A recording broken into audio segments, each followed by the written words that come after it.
So hi, my name is Pritha and আজকে থেকে আমি তোমাদের সাথে শুরু করতে চলেছি দ্য স্ট্রাগলের ইন মাই কেরিয়ারের একটা সিরিজ।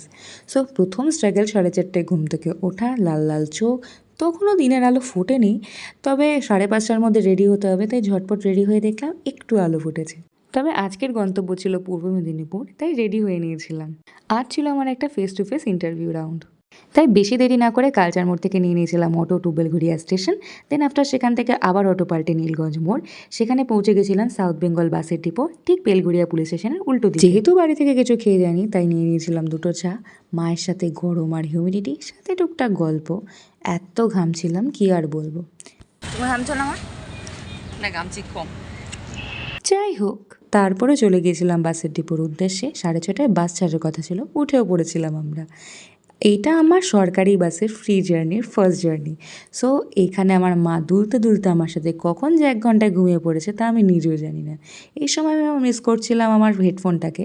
তারপরে চিড়ে ভাজা খেতে খেতে দেখলাম আমার মা সেখানেও ব্লান্ডার ঘটিয়েছে উইথ দ্য স্ট্রাগল, যেটা আমি খেতে পারিনি, বাসে পুরো নষ্ট হয়ে গেছে। দেন আফটার আরও অনেক কিছু খেয়েছি, বাট দেখানোর খুব একটা সুযোগ পাইনি কোলাঘাটে। যাই হোক, তারপর পৌঁছলাম কালীনগর কালী মন্দিরের বাস স্টপ। দেন মায়ের সাথে পৌঁছে গিয়েছিলাম পৌঁছির একটা ছোট্ট অনাথ আশ্রম, অন্তর্দয় অনাথ আশ্রম, না অনাথ বলাটা ঠিক না, পৌঁছি অন্তর্দয় আশ্রম। সেখানে ইন্টারভিউ রুমে আমার একটু ভয়ই লাগছিল, এত ক্যান্ডিডেট ছিল। দেন ইন্টারভিউ শেষ করে একটু আশ্রমটাকে ঘুরে নিয়েছিলাম। আশ্রমটা বেশ সুন্দর, আমার তো বেশ ভালো লেগেছে। এত গ্রিনারি আমি অনেক দিন কলকাতায় দেখিনি। এত সুন্দর সুন্দর জিনিসপত্র রয়েছে বাচ্চাদের জন্য, যা আমার দেখে মনটাই ভরে গিয়েছিল।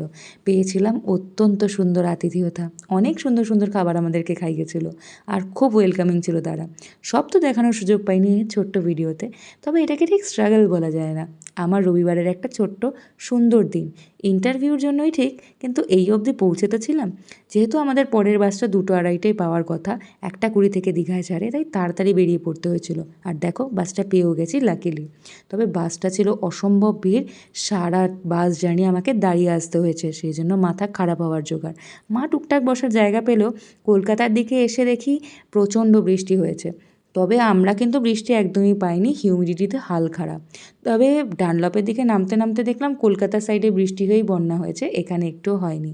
বাড়িতে এসে দেখো কী হয়েছে, যে বেরিয়েছিলাম আর কী হয়ে বাড়ি ফিরেছি। যাই হোক, একটু ফ্রেশ হয়ে নিলাম, কাজলটা তখন আর স্মাজ হয়নি। আজকের প্রাপ্তি এইটুকুই, তবে তোমাদের সাথে আমি আমার আরও স্ট্রাগল শেয়ার করব। লাইক অ্যান্ড সাবস্ক্রাইব করতে ভুলো না কিন্তু। Bye bye.